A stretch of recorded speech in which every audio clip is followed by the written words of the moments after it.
Assalamualaikum warahmatullahi wabarakatuh. Pada kali ini saya ingin menyampaikan tentang bagaimana menyusun neraca pada badan usaha milik desa. Kita lihat bahwa laporan keuangan badan usaha milik desa itu ada neraca, ada laporan laba rugi, ada laporan perubahan ekuisitas, ada laporan arus kas, ada catatan atas laporan keuangan. Pada kali ini saya ingin menerangkan bagaimana dengan neraca.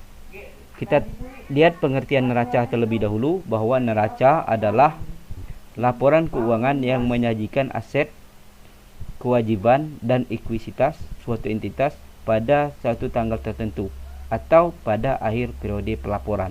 Akhir periode pelaporan ini bisa per bulan, bisa per triwulan, bisa per setengah tahun, bisa per tahun. Yang jelas kalau menurut peraturan Permendes nomor 4 tahun 2015 bahwa setahun 2 kali BUMDes membuat laporan keuangan yang dilaporkan kepada kepala desa. Kita lihat dulu bagaimana bentuk neraca. Sebelah kiri itu ada aset lancar, ada aset non lancar. Sedangkan sebelah kanan ada utang dan ada modal. Kita lihat sebelah kiri dulu. Sebelah kiri ada aset lancar. Aset lancar terdiri dari kas di tangan. Apa itu kas di tangan? Kas di tangan ini adalah kas yang ada di bendaharawan atau di BUMDes. Kemudian ada kas di bank, itu adalah kas yang di rekening BUMDes. Uang atau duit yang ada di rekening BUMDes. Kemudian piutang. Piutang ini kalau ada orang yang berhutang kepada badan usaha milik desa. Kemudian ada persediaan usaha atau persediaan barang. Misalnya BUMDes bergerak dalam usaha perdagangan. Saat laporan dibuat, berapakah sisa barang yang ada di BUMDes itu dicatat dalam bentuk rupiah. Jadi bukan dalam bentuk satuan, 1 kotak, 2 kotak, bukan, tapi dalam bentuk rupiah, dirupiahkan, dicatat dalam neraca. Kemudian ada aset non lancar, ada tanah, ada gedung bangunan, ada peralatan mesin, ada tanaman atau hewan, kemudian ada aset tetap lainnya, misalnya motor, kendaraan, dan lain-lain. Kita mulai dari tanah. Tanah ini saya tidak menganjurkan BUMDes membeli tanah, karena perputaran kas usaha perkebunan itu sangat lama.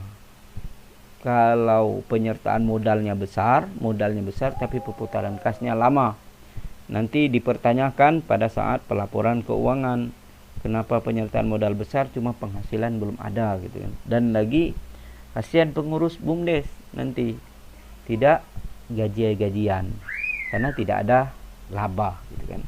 Dan usahakan bahwa BUMDes itu memiliki usaha yang perputaran arus kasnya cepat. Kemudian gedung bangunan. Gedung bangunan ini kalau BUMDes memiliki gedung bangunan. Tapi kalau gedung bangunan dipinjam pakaikan oleh desa, tidak dicatat dalam neraca. Kemudian peralatan mesin. Misalnya BUMDes bila bidang usaha penggilingan padi misalnya. Nah, ini peralatan mesinnya dicatat di dalam neraca, tapi dalam jumlah rupiah, bukan satuan. Sekali lagi, dalam jumlah rupiah. Sedangkan yang perlu diingat, setiap mesin itu ada akumulasi penyusutan barang. Itu dicatat dalam laporan laba rugi. Dicatat dalam akumulasi penyusutannya. Misal mesin itu yang dibeli prediksinya akan habis 10 tahun. Belinya 10 juta. Artinya biaya penyusutannya per tahun adalah 1 juta.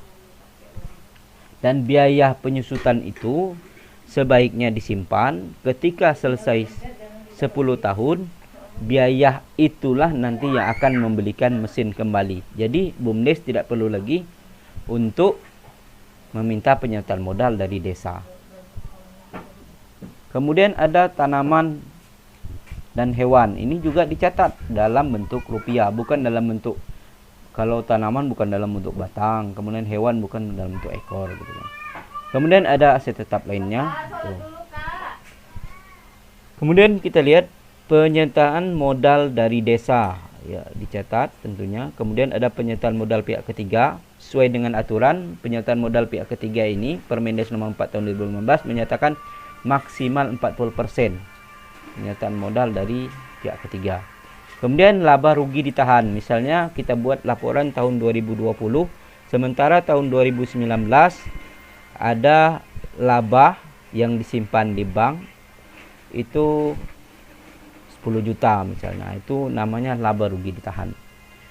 Dan laba tersebut merupakan sisa pembagian dividen sesuai dengan ADRT yang biasanya pada akhir tahun. Kemudian ada laba rugi tahun berjalan. Misalnya pada tahun berjalan ini ada tahun 2020 misalnya membuat laporan neraca. Ada keuntungan 20 juta dicatat dalam neraca. Kemudian kita lihat utang. Ada hutang lancar, ada utang jangka panjang. Utang lancar ini yang pembayarannya rutin setiap bulan. Utang jangka panjang ini pembayarannya itu per tahun atau per triwulan, dan pokoknya di pembayarannya jangka panjang. Mungkin itu dari saya, semoga bermanfaat. Wassalamualaikum warahmatullahi wabarakatuh.